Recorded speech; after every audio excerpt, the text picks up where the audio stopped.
दोस्तों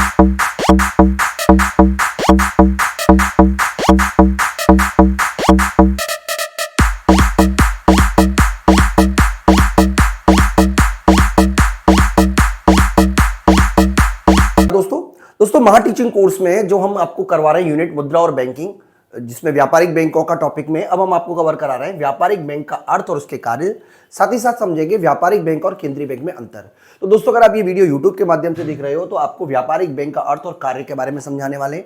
इसके अलावा अगर आप पूरी की पूरी एप्लीकेशन के माध्यम से वीडियो देखते हो तो आपको सारी की सारी वीडियो मिल जाएगी। दोस्तों तो चलिए स्टार्ट करते हैं आज की वीडियो, जिसका नाम है व्यापारिक बैंक का अर्थ और इसके कार्य।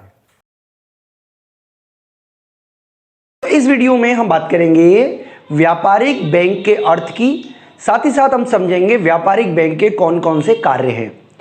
तो बच्चों देखिए, यहां पर सबसे पहले हम समझ लेते हैं कि व्यापारिक बैंक किसे कहते हैं। तो व्यापारिक बैंक बनने के लिए दो शर्तों का होना पूरा करना आवश्यक है, जिसमें पहला है जमा स्वीकार करना और दूसरा है ऋण लेना। यानी कि बहुत सारे ऐसे वित्तीय संस्थान होते हैं जो जमा स्वीकार तो करते हैं पर ऋण नहीं देते, जैसे LIC हुआ, और बहुत सारे ऐसे हैं जो जमा स्वीकार करते हैं पर ऋण नहीं देते, जैसे जमा स्वीकार करते हैं ऋण नहीं देते, जैसे पोस्ट ऑफिस हुआ। शुरू से बोल देंगे इस बात को। हेलो दोस्तों इस वीडियो में हम बात करेंगे व्यापारिक बैंक के अर्थ की, साथ ही साथ समझेंगे व्यापारिक बैंक के कार्य की। तो बच्चों ये जो टॉपिक है ये डिफरेंट जगह पे आता है। हालांकि बेसिक टॉपिक है, 11वीं 12वीं के बच्चे को भी ये पढ़ना होता है, और UGC नेट के एग्जाम में भी ये क्वेश्चन व्यापारिक बैंक से रिलेटेड आ जाते हैं, PGD इकोनॉमिक्स में आ जाते हैं। तो बच्चों मैं आपको बता देता हूं कि हमने UG, PG, UGC नेट और तमाम कोर्सेज बनाए हुए हैं। तो ये सारे के सारे कोर्सेज जो हैं वो आपको हमारी ऐप है विष्णु इकोनॉमिक्स स्कूल, उसमें मिल जाएंगे। तो बच्चों वहां पर आपको PDF नोट्स भी हैं, टेस्ट सीरीज भी हैं। तो आप हमारी ऐप जरूर डाउनलोड कर लीजिएगा विष्णु इकोनॉमिक्स स्कूल, और अगर आपको ये वीडियो अच्छी लगती है तो वीडियो को लाइक जरूर कर दीजिएगा और चैनल को सब्सक्राइब भी करना ना भूलें। तो चलिए स्टार्ट करते हैं। जो टॉपिक है वो है व्यापारिक बैंक का अर्थ। देखिए, व्यापारिक बैंक वो संस्था होती है, वित्तीय संस्था है, जो लाभ कमाने के उद्देश्य से कार्य करती है। और क्या काम करती है? मुख्य रूप से इसके दो काम होते हैं। पहला जमा स्वीकार करना, नंबर 1, और दूसरा है ऋण देना, उधार उपलब्ध कराना। ये दूसरा उसका प्रमुख कार्य है। बच्चों कई ऐसे वित्तीय संस्थान होते हैं जो जमा स्वीकार करने का कार्य तो करते हैं पर ऋण नहीं देते, जैसे पोस्ट ऑफिस है। पोस्ट ऑफिस में आप जमा स्वीकार करती है। इसी तरीके से LIC जो है वो लोन देने का काम करती है। तो इन सभी वित्तीय संस्थानों को आप बैंक नहीं कह सकते। बैंक बनने के लिए जरूरी है कि ये जो बैंक हैं वो दोनों काम करें, जमा स्वीकार भी करें और ऋण भी दें।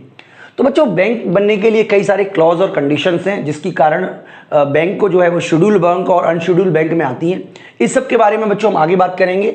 फिलहाल हम आपको ये बता देते हैं कि व्यापारिक बैंक वो संस्था होती है जो लाभ कमाने के उद्देश्य से जमा स्वीकार करती हैं और उपभोग और निवेश कार्यों के लिए ऋण देती है। यानी कि मुख्य रूप से इसका काम होता है जमा स्वीकार करना, इसके अलावा ऋण देना, और एक और इंपॉर्टेंट काम है बच्चों इसका है साख सृजन करना। तो साख सृजन के ऊपर हम ऑलरेडी बच्चों डिस्कस कर चुके हैं कि किस तरीके से व्यापारिक बैंक के साख सृजन करके मुद्रा का विस्तार करती हैं।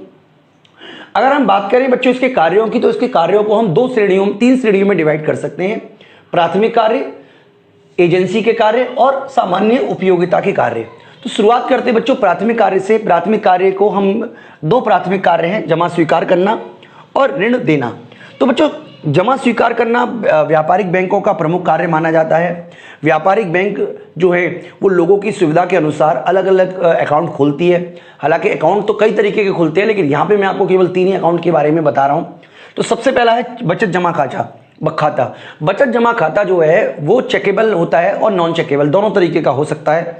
यानी कि बचत जमा खाता जो है आमतौर पर ये लोगों की छोटी छोटी बचतों को प्रोत्साहित करने के लिए होता है, और बचत जमा खाता चेकेबल हो सकता है और नॉन चेकेबल हो सकता है। चेकेबल का मतलब चेक द्वारा रकम निकाली जा सकती है, और कई परिस्थितियों में ये नॉन चेकेबल भी होता है। इसके लिए कोई चेक जारी बैंक नहीं करती है। यानी कि आप केवल पैसा बैंक से जाकर एक पर्ची भर के आप निकाल सकते हो, चेक जारी नहीं कर सकते हो। डिपेंड करता है आप किस तरीके का इलाके में हो, ग्रामीण इलाके में या शहरी इलाके में, और किस तरीके का खाता आप चुनते हो। बच्चों इस खाते पर आपको ब्याज मिलती है, बहुत नॉमिनल रेट से ब्याज मिलती है, और स्थायी जमा खाते की तुलना में ये जो ब्याज की दर होती है वो कम होती है। इसके अलावा बच्चों बचत जमा खाते में जो सौदों की सीमा, ट्रांजैक्शन की सीमा होती है, रकम निकालने और जमा कराने की भी सीमा होती है। तो ये क्योंकि ये छोटे आम व्यक्तियों के लिए होता है जो महीने में 10, 5, 2, 4 ट्रांजैक्शन करते हैं, और इस तरीके का अकाउंट बच्चों ये होता है। इसके अगेंस्ट जो चालू जमा खाता है, इसमें रकम निकालने की और जमा करने की कोई सीमा नहीं होती है। आप जितनी मर्जी बार, जितनी चाहे बार ट्रांजैक्शन कर सकते हो, क्योंकि आमतौर पर ये जो अकाउंट है ये व्यापारी वर्ग द्वारा किया जाता है। और व्यापारी वर्ग तो आप जानते ही हो, बड़ी मात्रा में खातों का लेन देन, सौदों का लेन देन करते हैं बच्चों। इसके अलावा मैं आपको ये भी समझाने की कोशिश कर रहा हूँ कि जो चालू जमा खाता है, इस पर ये चेकेबल ही होता है, ये चेकेबल ही होता है, ये बिना चेक के अकाउंट नहीं होता और इस पर कोई ब्याज नहीं मिलता। हालांकि बैंक जो है वो कई सुविधाओं के लिए जो है वो मतलब कई सुविधाओं के लिए आपसे चार्ज भी वसूलती है। अभी वर्तमान में चालू खाते के अंदर कई सारी बैंकें वो सुविधा भी देती है जिसमें जो आप रकम है चालू खाते से आप स्थायी जमा खाते में शिफ्ट कर सकते हो कुछ शॉर्ट पीरियड के लिए, और फिर जरूरत पड़ने पर आप स्थायी जमा खाता से चालू खाते में भी डाल सकते हो, ताकि जो स्थायी जमा खाते का ब्याज है उसका फायदा मिल सके, क्योंकि इस खाते पर तो किसी भी प्रकार का ब्याज नहीं मिलता है। बात करें बच्चों स्थायी जमा खाता में, तो स्थायी जमा खाता में एक निश्चित रकम जो है वो निश्चित समय अवधि के लिए जमा कर दी जाती है। और ये जो समय अवधि है ये डिपेंड करता है कि जो जमा करता है वो कितनी समय अवधि के लिए पैसा जमा कर रहा है। सामान्य तौर पर जो जमा करता है वो समय अवधि से पहले पैसा नहीं निकाल सकता, लेकिन अगर वो निकालता है तो उसको ब्याज का नुकसान होगा, यानी कि मूलधन तो उसको मिलेगा लेकिन उसको ब्याज नहीं मिलेगा। इस खाता ये जो खाता है ये चेकेबल नहीं होता, यानी कि इसमें किसी भी प्रकार का चेक जारी नहीं कर सकते। और बच्चों सभी प्रकार के खातों में नॉमिनी होता है, वो भी नॉमिनी कराया जाता है, ठीक है। तो ये सारे के सारे खाते। इसके अलावा बच्चों एक आवर्ती जमा खाता होता है जिसमें हर महीने, मैं आपको बता देता हूँ यहाँ पे एक और हम जोड़ देते हैं, आवर्ती जमा खाता।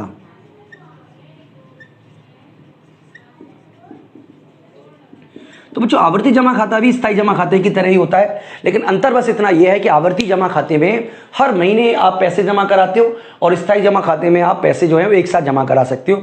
बाकी का ये भी नॉन चेकेबल होता है, समय से पूर्व इसमें भी पैसा नहीं निकाल सकते। तो ये सारी की सारी जो कंडीशन जो स्थायी जमा खाते में लागू होती हैं वो सारी की सारी आवर्ती जमा खाते में ही लागू होती हैं।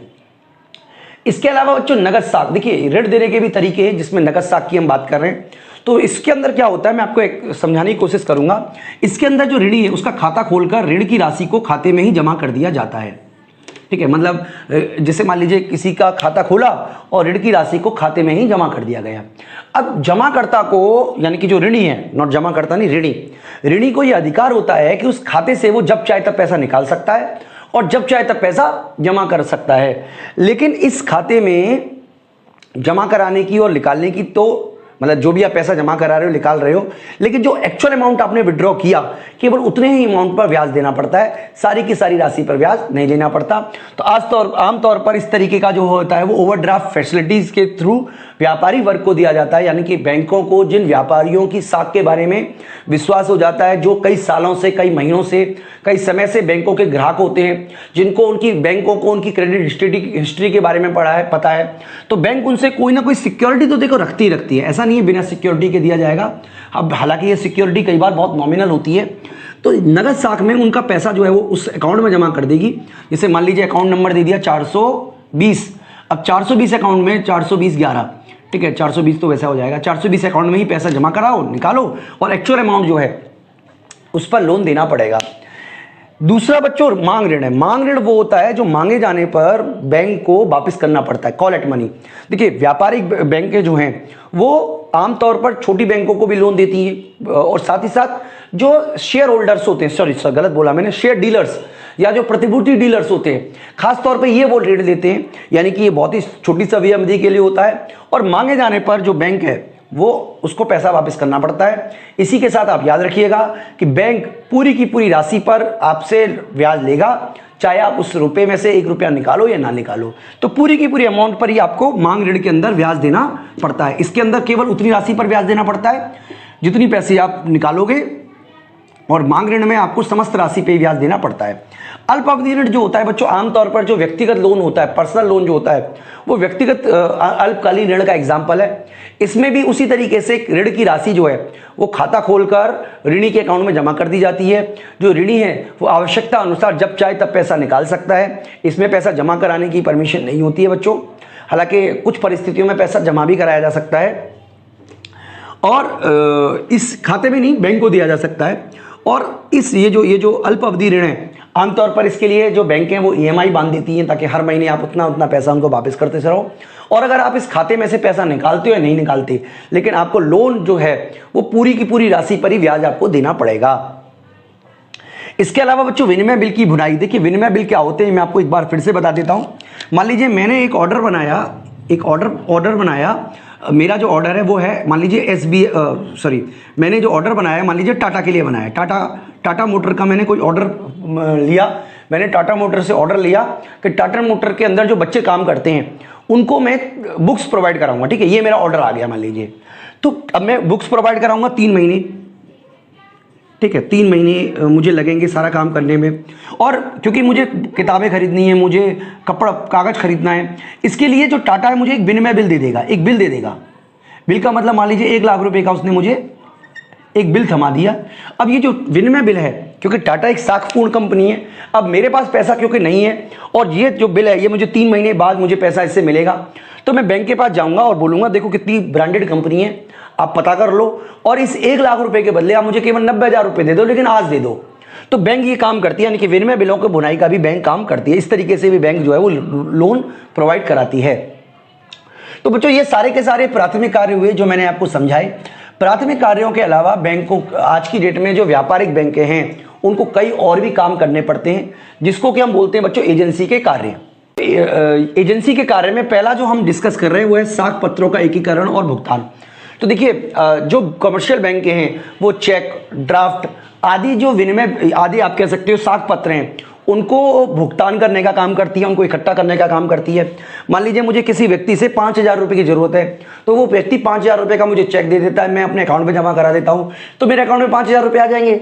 इसी तरीके से ड्राफ्ट है, इसी तरीके से और भी कई तरीके के इंस्ट्रूमेंट्स हैं जो कमर्शियल बैंक में यूज किए जाते हैं। तो इन सभी को एकत्रीकरण करने का काम और भुगतान करने का काम ये जो है ये केंद्रीय बैंक करती है, व्यापारिक बैंकें करती हैं। इसके अलावा जो प्रतिभूतियों का खरीद फरोख्त, आज की डेट में जितनी भी कमर्शियल बैंकें हैं वो केवल जमा स्वीकार करने और ऋण देने तक सीमित नहीं है, बल्कि सभी जो व्यापारिक बैंकें हैं क्योंकि वो फाइनेंशियल इंस्टीट्यूशन है, उनको वित्तीय विषयों के बारे में ज़्यादा जानकारी है, इसलिए वो ग्राहकों को विशेष सुविधाएं देती हैं जिसके माध्यम से वो ग्राहकों को प्रतिभूति खरीदने में और बेचने में मदद करती हैं। यानी कि एक तरीके से स्टॉक ब्रोकर का काम करती हैं, वेल्थ मैनेजमेंट का काम करती हैं, यानी कि लोगों को किस तरीके से पैसा लगाया जाए, किस तरीके से संपत्ति का सृजन किया जाए, इसमें पूरी तरीके से व्यापारिक बैंकें उनकी मदद करती हैं। इसके अलावा बच्चों न्यासी और प्रबंधन का कार्य, देखिए ऐसी बहुत सी प्रॉपर्टी होती है जिनका जो मालिक है वो विदेशों में रहते हैं, या संपत्ति का जो मालिक है वो उसके पास इतना समय नहीं है, उसके पास इतनी प्रॉपर्टी है क्योंकि वो उनका प्रबंधन नहीं कर सकता, तो व्यापारिक बैंकें ये काम करती हैं। यानी कि व्यापारिक बैंकें क्या करती है, थोड़ी बहुत तो देखो सर्विस लेंगी, कोई सुविधा के लिए मतलब आप कह सकते हो कि कोई ना कोई सुविधा जब दे रही है तो उसके बदले वो कुछ ना कुछ तो चार्ज करेंगी ही करेंगी। तो व्यापारिक बैंकें क्या करती है बच्चों, मैं आपको बता देता हूं कि जो भी प्रॉपर्टी है उसका रेंट वसूलने का काम, उसको रेंट पे चढ़ाने का काम, यानी कि एक तरीके का उसको पूरा का पूरा रेंट को, उसकी पूरी की पूरी प्रॉपर्टी को मैनेज करने का काम जो है वो व्यापारिक बैंकें करती हैं। जो बहुत बड़ी बड़ी प्रॉपर्टी होती है, करोड़ों अरबों की प्रॉपर्टी होती है, उसके बदले ये उसमें ये काम बच्चों व्यापारिक बैंकें करती हैं। इसके अलावा धन का हस्तांतरण, देखिए आज की डेट में आप एक जगह से दूसरी जगह पैसा पहुंचाने का काम करते हो, ठीक है, RTGS है और NEFT है। तो इस तरीके से बैंकों में वर्तमान में तो बहुत सारे और भी व्हीकल्स हो गए हैं जिसके द्वारा आप एक जगह से धन दूसरी जगह ट्रांसफर कर सकते हो। तो बच्चों ये सारे के सारे काम जो है ये व्यापारिक बैंक करती है बच्चों। तो व्यापारिक बैंक का जो मुख्य कार्य है वो है जमा स्वीकार करना, ऋण देना, और एजेंसी के ये 4 कार्य जिन पे हमने आपसे डिस्कस किया, इन 4 कार्यों पे अगर हम बात करें बच्चों सामान्य उपयोगिता का कार्य, तो लॉकर सुविधा उपलब्ध कराना है। अब इसको डिटेल में आप बच्चों को क्या बताऊं, आपको तो पता ही होगा कि बहुत से लोग अपनी कीमती सामानों को अपने पास घर पे सुरक्षित नहीं रख सकते, ठीक है, बहुत से लोगों को डबल जॉब होती है, सुबह गए रात को गए, संपत्ति उसके पास इतनी ज़्यादा है, तो व्यापारिक बैंक उनको लॉकर सुविधाएं देती हैं। हालांकि जो लॉकर होता है उसके लिए व्यापारिक बैंकें चार्ज करती हैं।